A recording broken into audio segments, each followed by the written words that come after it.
इस न्यूज के प्रायोजक हैं Balaji academy, PSC coaching centre, पड़ाव चौक, मुंगेली।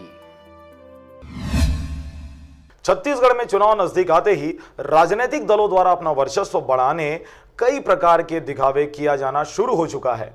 लगभग सभी दलों द्वारा घेराव, हड़ताल, रैली जैसी गतिविधियां कर अपने आप को जनहितैषी बताया जा रहा है। लेकिन जमीनी स्तर पर देखा जाए तो लोगों की समस्याओं का समाधान होने के बजाय और बढ़ता ही दिखाई दे रहा है, जिसका ताजा उदाहरण बदरा के किसान के हार्ट अटैक से मौत होना है, जिसमें वर्तमान बीजेपी सरकार सहित अन्य पार्टियों ने केवल राजनीति का जरिया ही बनाया है। राजनीतिक आडंबरों के बीच एक और मामला देखने को मिला, जहां मुख्यमंत्री शासकीय महाविद्यालय के उद्घाटन करने अमोरा पहुंचने वाले थे और दूसरी ओर मुख्यमंत्री के पहुंचने से पहले ही जनता कांग्रेस द्वारा पथरिया में प्रदर्शन कर गिरफ्तारी दी गई।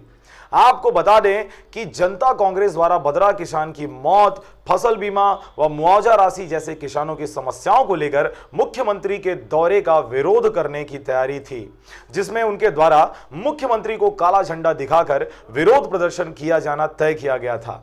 लेकिन जिला प्रशासन की कड़ी सुरक्षा व्यवस्था के आगे जोगी खेमे को घुटना टेकना पड़ गया। सरकार मुर्दाबाद, मुर्दाबाद, मुर्दाबाद, सरकार मुर्दाबाद, मुर्दाबाद।